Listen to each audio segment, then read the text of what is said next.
Assalomu alaykum. Hozirda biz Xorazm viloyati Gullan tumani Beshuy mahallasi bir kontur bir mahsulot bo'yicha tarvuz ekilgan maydondamiz. Hozirda tarvuzlarimiz unib chiqish jarayonida. Tarvuzlar unib chiqish jarayonida zamonaviy texnikalar va kimyoviy dori-darmonlar bilan yetishtirish jarayonida. Hozirda tarvuzlarimiz unib chiqish jarayonida. Tarvuzlarimiz hozir bu maydonimiz 12 gektarni tashkil qilib 33 ta ijarachidan iborat.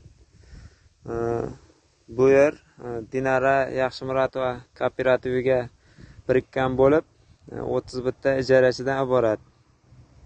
Hozir bu yerni tarvuzlar yetishtirilishiga